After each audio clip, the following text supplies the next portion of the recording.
বাংলাদেশ বেতার রাজশাহী। শুরু হচ্ছে সাহিত্য বিষয়ক ম্যাগাজিন অনুষ্ঠান সাহিত্য আসর। আজ শুনবেন গোষ্ঠীভিত্তিক অনুষ্ঠান। পরিবেশনায় সাহিত্যধারা, ভাটপাড়া, গোদাগাড়ি, রাজশাহী।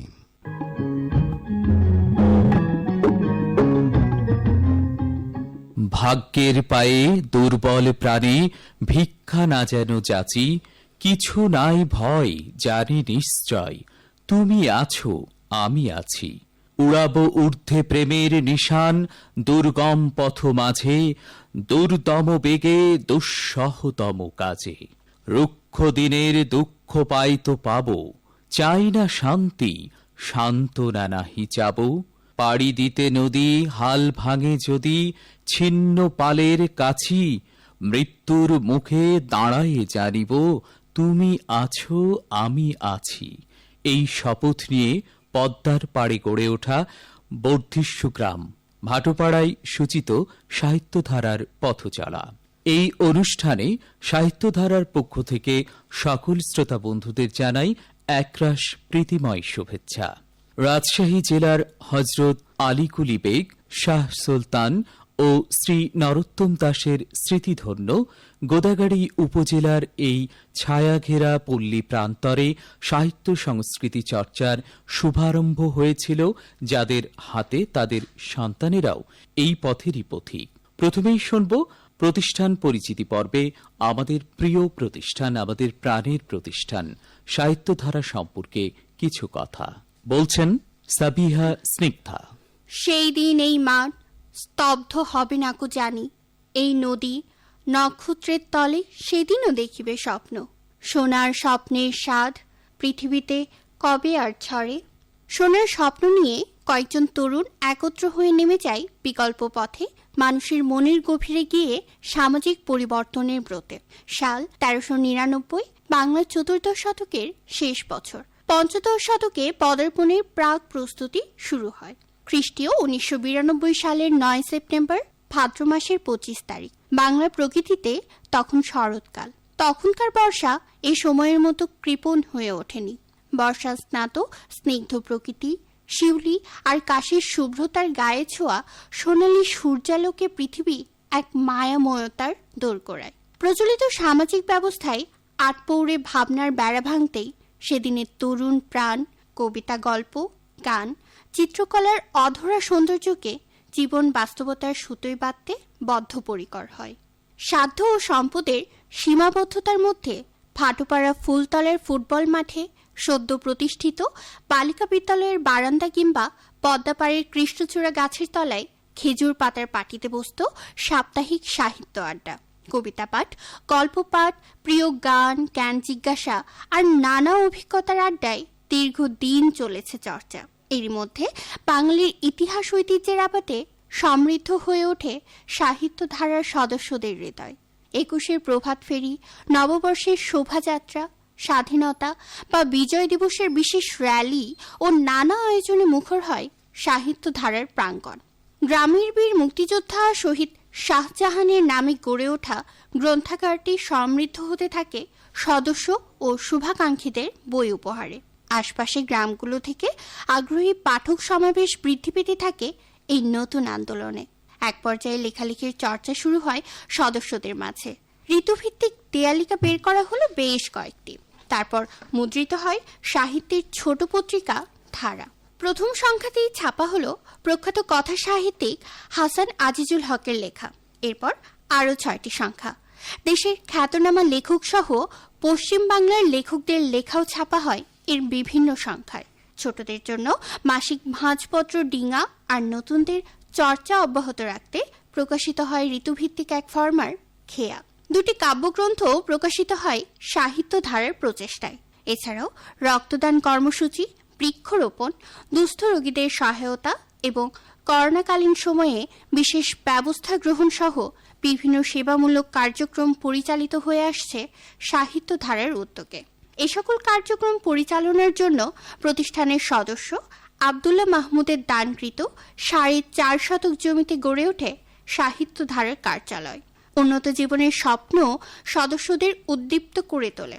যার ফলে যে এলাকায় উল্লেখ করার মতো তেমন কোনো বড় কর্মকর্তা, কলেজ বা হাই স্কুলের শিক্ষক পর্যন্ত ছিল না, সেখানে এখন বিসিএস প্রশাসন সহ গোয়েন্দা কর্মকর্তা, এমবিবিএস ডাক্তার, সরকারি কলেজের শিক্ষক, বিভিন্ন বিদ্যালয়ের শিক্ষক, ব্যাংক কর্মকর্তা, বিভিন্ন সরকারি বেসরকারি খাতের কর্মজীবী ছাড়াও কৃষিসহ বিভিন্ন ক্ষেত্রে সাহিত্য ধারার সদস্যগণ নিজ নিজ প্রতিভার স্বাক্ষর রেখে চলেছেন গৌরবের সাথে। এছাড়াও বাংলাদেশ বেতার রাজশাহীর সঙ্গীত, নাট্য, উপস্থাপন এবং ধারাভাষ্যে প্রতিভার স্বাক্ষর রেখে চলেছেন সাহিত্য ধারার বেশ কয়েকজন সদস্য। সাহিত্য ধারা এখন স্বপ্ন দেখে অত্রাঞ্চলে যে ব্যাপক জনগোষ্ঠী এখনো শিক্ষার প্রকৃত আলো বঞ্চিত, যারা আমাদের নিজস্ব ইতিহাস, ঐতিহ্য আর সাংস্কৃতিক গৌরব ধারণে অসমর্থ, তাদের কাছে আরও কার্যকর ও আবেদনময় কর্মসূচি গ্রহণের মাধ্যমে একটি সভ্য ও বিনয়ী সমাজ ব্যবস্থা গড়ে তোলার। এজন্য প্রয়োজন স্বপ্নবান এবং সামর্থ্যবান ব্যক্তিবর্গের পৃষ্ঠপোষকতা। 31 বছর ধরে দীর্ঘ পথ চলায় সাহিত্য ধারার যেমন গৌরবোজ্জ্বল অর্জন রয়েছে, তেমন কিছু বেদনাও আছে বুকের গভীরে। বেশ কয়েকজন সদস্য ও ঘনিষ্ঠ শুভাকাঙ্ক্ষী অসুস্থতায় কিংবা দুর্ঘটনার কবলে পড়ে চিরবিদায় নিয়েছেন। তাদের স্মরণ করি গভীর শ্রদ্ধা ও ভালোবাসায়। সেই সব সদস্যদের স্বপ্ন এবং বর্তমানের সদস্যগণের আকাঙ্ক্ষা আর প্রচেষ্টায় সাহিত্য ধারা একটি সৃজনশীল, সুসভ্য, কর্মচঞ্চল, সংবেদনশীল ভবিষ্যৎ প্রজন্ম নির্মাণে সক্রিয় ভূমিকা রাখতে সক্ষম হবে, এটি আমাদের দৃঢ় প্রত্যাশা। ধন্যবাদ সাবিহাকে। প্রিয় বাংলাদেশের স্বাধীনতা এক দীর্ঘ লালিত স্বপ্ন, যে মহানায়কের বলিষ্ঠ নেতৃত্বে অর্জিত আমাদের প্রিয় স্বাধীনতা, তিনি হলেন জাতির পিতা বঙ্গবন্ধু শেখ মুজিবুর রহমান। তার প্রতি অগাধ শ্রদ্ধা ও ভালোবাসা রেখে আমাদের এবারের নিবেদন কবি নির্মলেন্দু গুণের কবিতা আমি আজ কারো রক্ত চাইতে আসিনি। আবৃত্তি করছেন সাহিত্যধারার আবৃত্তি শিল্পী মনীষা হায়দার। সমবেত সকলের মতো আমিও গোলাপ ফুল খুব ভালোবাসি। রেসকোর্স পার হয়ে যেতে সেই সব গোলাপের একটি গোলাপ গতকাল আমাকে বলেছে আমি যেন কবিতায় শেখ মুজিবের কথা বলি। আমি তার কথা বলতে এসেছি। শহীদ মিনার থেকে খসে পড়া একটি রক্তাক্ত ইট গতকাল আমাকে বলেছে আমি যেন কবিতায় শেখ মুজিবের কথা বলি। আমি তার কথা বলতে এসেছি। সমবেত সকলের মতো আমিও পলাশ ফুল খুব ভালোবাসি। সমকাল পার হয়ে যেতে সদ্য ফোটা একটি পলাশ গতকাল কানে কানে আমাকে বলেছে আমি যেন কবিতায় শেখ মুজিবের কথা বলি। আমি তার কথা বলতে এসেছি। শাহবাগ অ্যাভিনিউর ঘূর্ণায়িত জলের ঝর্ণাটি আর্তস্বরে আমাকে বলেছে আমি যেন কবিতায় শেখ মুজিবের কথা বলি। আমি তার কথা বলতে এসেছি। সমবেত সকলের মতো আমারও স্বপ্নের প্রতিপক্ষপাত আছে, ভালোবাসা আছে। শেষ রাতে দেখা একটি সাহসী স্বপ্ন গতকাল আমাকে বলেছে আমি যেন কবিতায় শেখ মুজিবের কথা বলি। আমি তার কথা বলতে এসেছি। এই বসন্তের বটমূলে সমবেত ব্যথিত মানুষগুলো সাক্ষী থাকুক। না ফোটা কৃষ্ণচূড়ার শুষ্ক ভগ্ন অপ্রস্তুত প্রাণের ওই গোপন মঞ্জরিগুলো কান পেতে শুনুক। আসন্ন সন্ধ্যার এই কালো কোকিলটি জেনে যা আমার পায়ের তলার পুণ্য মাটি ছুঁয়ে আমি আজ সেই গোলাপের কথা রাখলাম। আমি আজ সেই পলাশের কথা রাখলাম। আমি আজ সেই স্বপ্নের কথা রাখলাম। আমি আজ কারো রক্ত চাইতে আসিনি, আমি আমার ভালোবাসার কথা বলতে এসেছিলাম। ধন্যবাদ মনীষা হায়দারকে। খুব চমৎকার একটি কবিতার অনন্য আবৃত্তি শুনলাম। এবারে আমরা সাহিত্যধারার স্বপ্ন দেখে ছোট্ট ছোট্ট সোনামণিদের আগামী দিনের নিজস্ব সংস্কৃতি চর্চার মধ্য দিয়ে এগিয়ে নেবার। আর তাই তো সাহিত্যধারার রয়েছে শিশুদের জন্য একটা আলাদাই ধারা, যেখানে শিশুরা নিয়মিত আবৃত্তি সঙ্গীত চর্চা করে থাকে। এবারে আমরা জাতীয় কবি কাজী নজরুল ইসলামের বিখ্যাত শিশুতোষ কবিতা লিচু চোরের আবৃত্তি শুনব সাহিত্যধারার শিশুশিল্পী নওরিন শাইফ দুতির কণ্ঠে। বাবুদের তাল পুকুরে, হাবুদের ডাল কুকুরে, সে কি বাস করলে তারা, বলি থাম একটু দাঁড়া। পুকুরের ওই কাছে না লিচুর এক গাছ আছে না, হোথা না আসতে গিয়ে ইয়া বড় কাস্তে নিয়ে, গাছে গিয়ে যেই চড়েছি ছোট এক ডাল ধরেছি। ও বাবা মরাত করে পড়েছি সরাত জোরে, পড়বি পর মালির ঘাড়ে। সে ছিল গাছের আড়ে, বেটা ভাই বড় নচ্চার, ধুমাধুম গোটা দুচ্চার, দিলে খুব কিলো ঘুষি, একদম জোরসে ঠুসি। আমিও বাগিয়ে থাপড়, দেহাওয়া চাগিয়ে কাপড়, লাফিয়ে ডিঙ্গ দেয়াল, দেখি এক ভিতরে শেয়াল, আরে ধ্যাত শেয়াল কোথা, ডেলোটা দাঁড়িয়ে হোথা, দেখে যেই আটকে ওঠা, কুকুরও জুড়লে ছোটা, আমি কই কম পোকাবার, কুকুরেই করবে সাবার। বাবা গো মা গো বলে পাঁচিলের ফোঁকল গোলে, ঢুকি গে বসদের ঘরে, যেন প্রাণ আসলো ধরে। যাবো ফের কানমদি ভাই, চুরিতে আর যদি যায়, তবে মোর নামই মিছা, কুকুরের চামড়া খিচা। সে কি ভাই যায় ভুলা, মালির ওই পিকনিক গুলা, কি বলিস ফের হপ্তা, তাও বা নাক্ষত্তা। ধন্যবাদ প্রিয় শ্রোতা। সাহিত্যধারার সূচনা লগ্ন থেকেই যাদের অনুশীলন, যাদের পরিশ্রম, যাদের আবেগময় ভালোবাসা এবং একই সঙ্গে স্বপ্ন এগিয়ে নিচ্ছে পিছিয়ে পড়া একটি অঞ্চলের এই প্রতিষ্ঠানটিকে, তাদেরই একজন ফখরুল ইসলাম তিতাস। এবারে বিশ্বকবি রবীন্দ্রনাথ ঠাকুরের সেই বিখ্যাত কবিতা হঠাৎ দেখার আবৃত্তি শুনব ফখরুল ইসলাম তিতাসের কাছ থেকে। রেলগাড়ির কামরায় হঠাৎ দেখা, ভাবিনি সম্ভব হবে কোনো দিন। আগে ওকে বারবার দেখেছি লাল রঙের শাড়িতে, ডালিম ফুলের মতো রাঙা। আজ পরেছে কালো রেশমের কাপড়, আঁচল তুলেছে মাথায়, দোলন চাপার মতো চিকন মুখখানি ঘিরে। মনে হলো কালো রঙে একটা গভীর দূরত্ব ঘনিয়ে নিয়েছে নিজের চারদিকে, যে দূরত্ব সর্ষে ক্ষেতের শেষ সীমানায় শাল বনের নীলাঞ্জনে। থমকে গেল আমার সমস্ত মনটা, চেনা লোককে দেখলেম অচেনার গাম্ভীর্যে। হঠাৎ খবরের কাগজ ফেলে দিয়েই আমাকে করলে নমস্কার। সমাজবিধির পথ গেল খুলে, আলাপ করলেম শুরু। কেমন আছো, কেমন চলছে সংসার ইত্যাদি। সে রইল জানলার বাইরের দিকে চেয়ে, যেন কাছের দিনের ছোঁয়াচ পার হওয়া চাহনিতে। দিলে অত্যন্ত ছোট দুটো একটা জবাব, কোনোটা বা দিলেই না। বুঝিয়ে দিলে হাতের অস্থিরতায়, কেন এসব কথা, এর চেয়ে অনেক ভালো চুপ করে থাকা। আমি ছিলাম অন্য বেঞ্চিতে ওর সাথীদের সঙ্গে। এক সময়ে আঙুল নেড়ে জানালে কাছে আসতে, মনে হলো কম সাহস নয়। বসলুম ওর এক বেঞ্চিতে। গাড়ির আওয়াজের আড়ালে বললে মৃদুস্বরে, কিছু মনে করো না, সময় কোথা সময় নষ্ট করবার। আমাকে নামতে হবে পরের স্টেশনেই। দূরে যাবে তুমি, দেখা হবে না আর কোনো দিনই। তাই যে প্রশ্নটার জবাব এতকাল থেমে আছে, শুনবো তোমার মুখে, সত্য করে বলবে তো? আমি বললাম, বলবো। বাইরের আকাশের দিকে তাকিয়েই শুধু হলো, আমাদের গেছে যে দিন একেবারেই কি গেছে, কিছুই কি নেই বাকি। একটুকু রইলেম চুপ করে, তারপর বললেম, রাতের সব তারাই আছে দিনের আলোর গভীরে। হঠাৎ খটকা লাগলো, কি জানি বানিয়ে বললেম নাকি। ও বললে, থাক এখন যাও ওদিকে। সবাই নেমে গেল পরের স্টেশনে, আমি চললাম একা। ধন্যবাদ ফখরুল ইসলাম আপনাকে। আমাদের হৃদয়ের গহীনে যে শব্দমালা আবেগময় অনুভূতির প্রকাশ করে, সেটি কবিতা।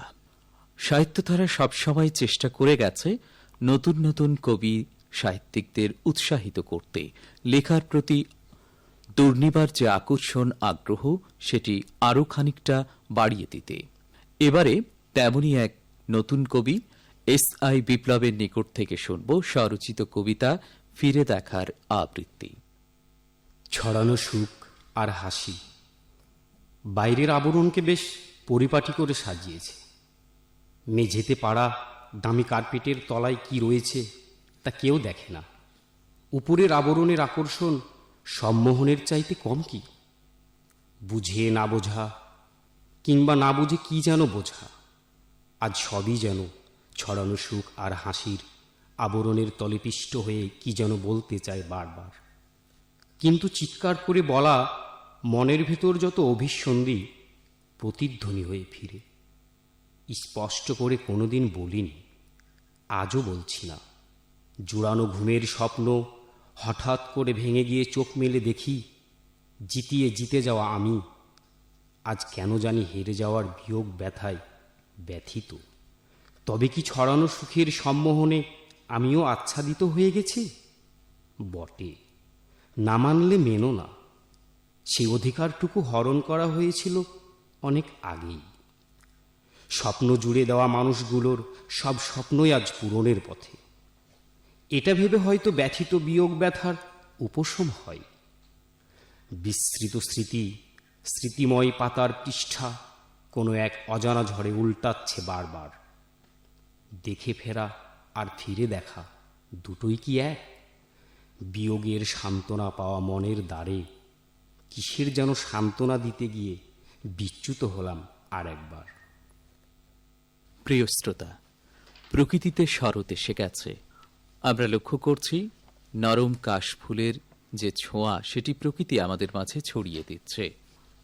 আমাদের প্রিয় প্রতিষ্ঠান সাহিত্যধারা অনুশীলন এবং পাঠ্যাভ্যাস সৃষ্টি করেছে নতুন সৃজনশীল মননের। আমাদের প্রিয় প্রতিষ্ঠান সাহিত্যধারা অনুশীলন এবং পাঠ্যাভ্যাসের মাধ্যমে সৃষ্টি করেছে নতুন সৃজনশীল মননের।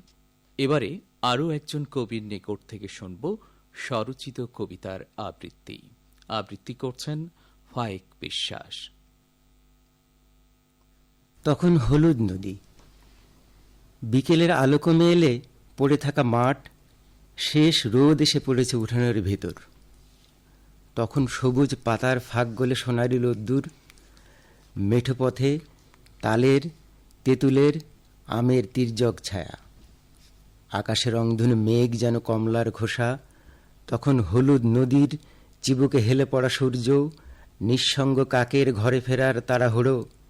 তখন সন্ধ্যার অন্ধকারে অদ্ভুত নিস্তব্ধতা, উনুনের ধোঁয়ায় আচ্ছন্ন গ্রামের গাছপালা, ঝিঝি পোকার একটানা শব্দ, নৌকার ছেঁচনিতে জল ছেঁচা ছপ ছপ ছপ ছপ। তখন মন খারাপের রং, কালো মেঘ জমে আকাশে। তখন আশ্বিনের হিমেল হাওয়ায় ঝিরিঝিরি ছোঁয়া। তখন গভীর রাত, শুনশান নীরবতা, নিশাচার পাখি হুতম পেঁচার উঁচু ডালে পাখা ঝাপটা। তখন অগণন নক্ষত্রের লুকোচুরি খেলা। রাত আর গভীর হলে আধখানা চাঁদের সাথে তুলো মেঘের মিতালি। তখন ঝরছে শিশির, বট বা অসতের হলুদ পাতা, ধানের শীষ বেয়ে নামছে আশ্বিনের কুয়াশা।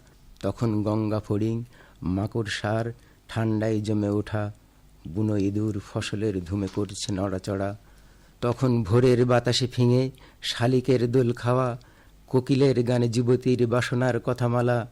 তখন বসন্ত বাগানের ফুলে মধুকার ঢুলে পড়া, আকুন্দার ফুলে কালো ভোমরার খেলা। তখন শিমুলের ডালে লাল ফুল থোকা থোকা। চিঠি মানেই এক আবেগময় প্রতীক্ষার প্রাপ্তিযোগ। চিঠি মানেই প্রিয়জনের নিকট থেকে কোনো সুখবার্তার প্রত্যাশা কিংবা কোনো বুক ফাটা কান্নার আবাহন।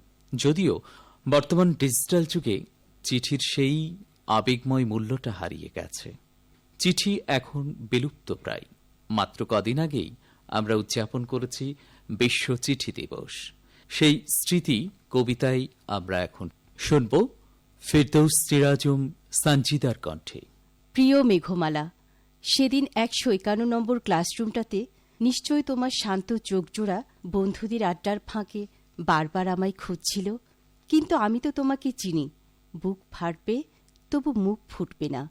হঠাৎ বাড়িতে একটি কাজের চাপে আমাকে সেদিন চলে আসতে হয়েছিল, তাই তোমাকে বলে আসতে পারিনি।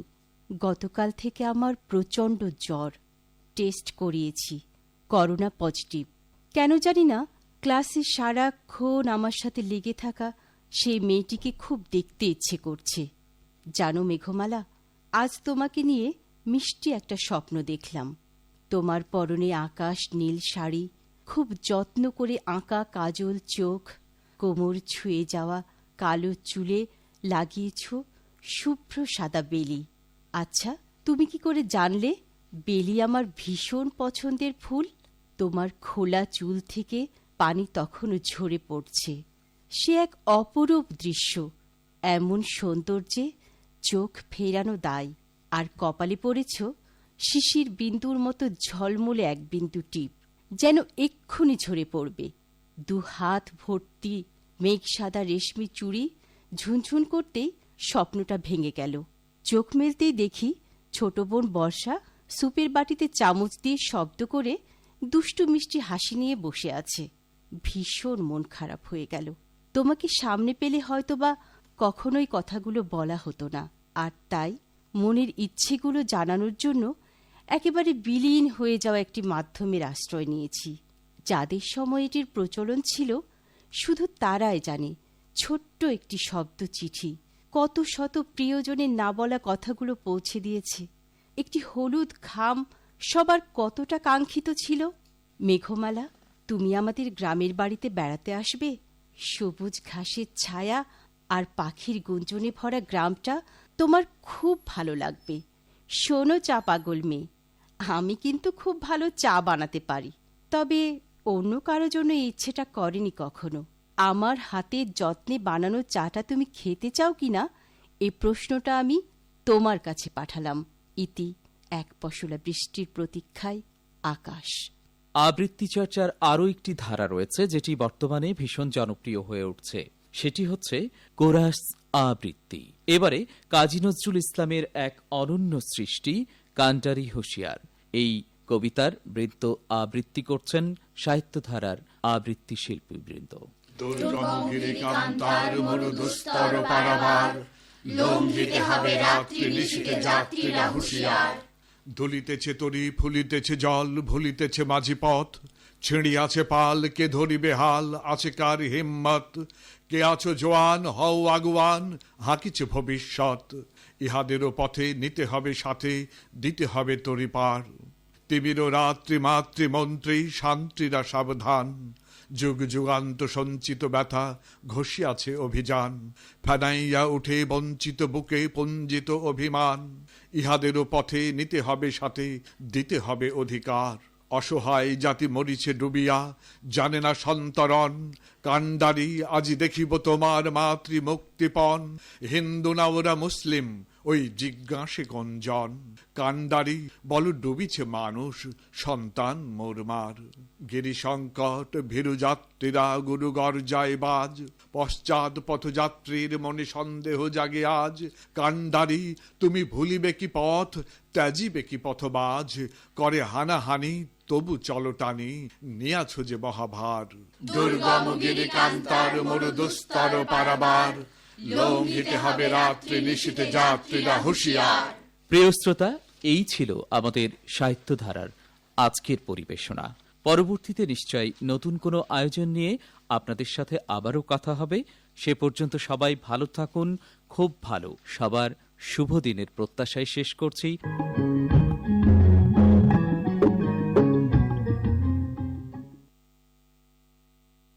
এতক্ষণ শুনলেন সাহিত্য বিষয়ক ম্যাগাজিন অনুষ্ঠান সাহিত্য আসর। আজ শুনলেন গোষ্ঠীভিত্তিক অনুষ্ঠান। পরিবেশনায় সাহিত্যধারা, ভাটোপাড়া, গোদাগাড়ি, রাজশাহী। সম্পাদনা মোহাম্মদ রাজিবুল হুদা খন্দকার, তত্ত্বাবধানে মোহাম্মদ মনিরুল হাসান এবং প্রযোজনা করলেন দেওয়ান আবুল বাশার। বাংলাদেশ বেতার রাজশাহী। পরবর্তী অনুষ্ঠান রাত 9:30 ইংরেজি সংবাদ ঢাকা কেন্দ্র থেকে সম্প্রচার করে শোনানো হচ্ছে। 9:30 p.m.